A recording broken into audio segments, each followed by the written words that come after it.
Right now, the New York Rangers are in a very interesting spot as the NHL draft lottery is, of course, complete, and the New York Rangers will not be moving up into the top three. But with that being said, they have now moved back one spot to pick 12 after the lottery results, and that means they're going to have the option, of course, of either giving that pick away in this year's draft over to the Pittsburgh Penguins, or they can keep the pick for this year's draft, but of course, have to give away an unprotected 2026 first-round pick to a division rival, of course, as part of the original deal that happened with the Rangers, giving their first to the Canucks in that JT Miller trade.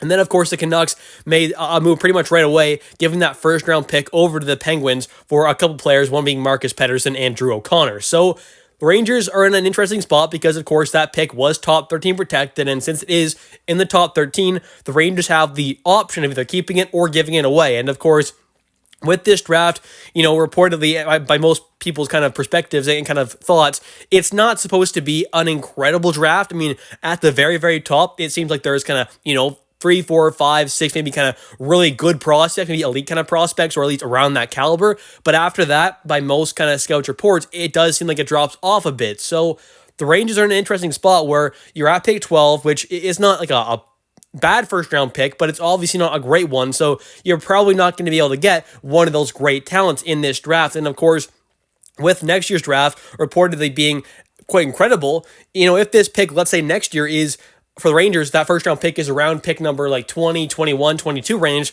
there is the possibility that that prospect that is, around that pick 20 or 21 or 22 range, something around there, may be about as valuable as a prospect in this year's draft around pick, 12 range. And of course, it kind of depends on who falls in the draft, like, Gabe Perreault did to the Rangers a couple years ago. Something like that happened there where one of these guys who's projected to go like, 5, 6 range, maybe they drop to pick 12 somehow.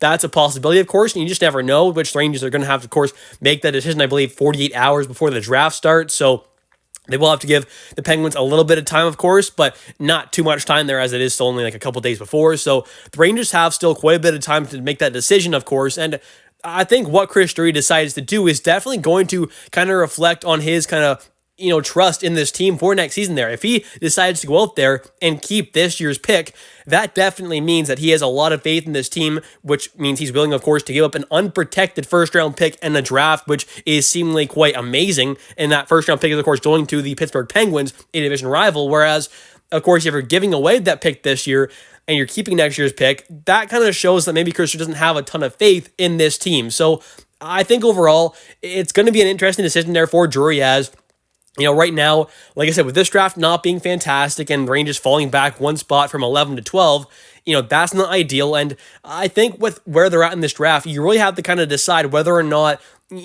other teams kind of value this year's pick more or next year's pick more, because I think with the spot the Rangers are in right now, they're more than likely going to want to use some draft capital or assets to go out there and, make some big trades this offseason or at next year's trade deadline or in the future. So I think whichever pick seems a little more valuable possibly is maybe the one you want to go with, considering the Rangers are probably going to want to make some trades, right? So I think that's kind of why they're in a very interesting spot, whether or not they decide to keep it or give it away. It's really going to have to do with what kind of value they think other teams may have of these two potential first-round picks, whether it's, pick 12 in this year's draft, of course, or the Rangers' unprotected 2026 pick. Which pick is valued more by certain teams? That's a big question, of course, and, I have no idea of that, of course, so we'll have to see what Chris Drury decides to do. And if you haven't made it this far in the video, I am going to let you know that, of course, if I do sound a little weird, it's because I'm pretty sick right now. That is why I did not make a video yesterday. So if you made it this far, though, thank you so much. And of course, don't forget to hit that like and subscribe button. And of course, comment down below your thoughts on this video as well. But carrying on though, and taking a look at some of the prospects that could be around the New York Rangers range if they do decide to keep that pick at number 12 and actually want to end up using it, which of course is a possibility, right? There's no guarantee that they do go out there and trade this pick away, even if they do keep it. It's a possibility where they go out there and trade away some other prospects and some other picks, some other assets, and keep this pick and hopefully develop that player, if they do keep it, into a potential star. But let's take a look at some names here who could be potential targets for the Rangers at pick 12. So first off here, let's look at some players who may be kind of a dream scenario like Gabe Perreault was, dropping to the Rangers, where, I think most people kind of thought he'd go a bit earlier, but he obviously ends up falling, and that happens in pretty much every draft. You always see at least one or two guys that kind of fall in the draft. So let's take a look at some of those guys who could potentially be kind of fallers to that pick number 12 spot. And first off here, we have a guy by the name of Roger McQueen. And this is someone who absolutely has enough talent to be a kind of like top 5, top 6 pick in this draft, it seems like, for sure. But with the injuries that he did deal with this season, that could definitely kind of hurt his draft stock quite a bit. He is a center slash winger, a primary center, but could transition to the wing at some point there, but definitely can play center. He is also 6'5" though, and he is a dominant player out there. He is massive, obviously, has that size, but also has a phenomenal skill set. Great skills there, great hands, good offensive vision and playmaking ability, good goal scoring ability. I mean, he's just an all-around great offensive threat. And while standing at 6'5" there with that skating ability, he's a pretty unique player. You don't see many guys like him. So once again, if he's going to follow the Rangers, it's going to be because of mainly the injuries that he dealt with. He only ended up having 17 games played this season in the WHL, having 10 goals, 10 assists, 20 points. The numbers aren't crazy, like they're not insane, but of course with those injuries, those are definitely going to play a bit of an impact. So if he does fall, this could be an absolute steal. It just would be because of the injuries, which is definitely a concern. But obviously, if you get a talent like that, it might be worth the risk. Now, I would like to mention a guy like Anton Frandel in this, but I really don't think he's going to fall back to pick 12 there. So I'm going to skip ahead here to someone like Caleb Desnoyers, who for the most part there, it seemed like for a while was kind of mocked around that kind of 9, 10, 11 range, something around there, it felt like, but now it's started to creep up a bit in mock drafts. He's up towards that kind of 5, 6, 7 range by a lot of people's standards, so we'll see what happens with him, but he is a 6'2" centerman playing in the QMJHL, 56 games played this season, 35 goals, 49 assists for 84 total points. Definitely a very interesting prospect there, and being a 6'2" center could definitely be enticing for the Rangers if he somehow fell, although it's not looking very likely at this point.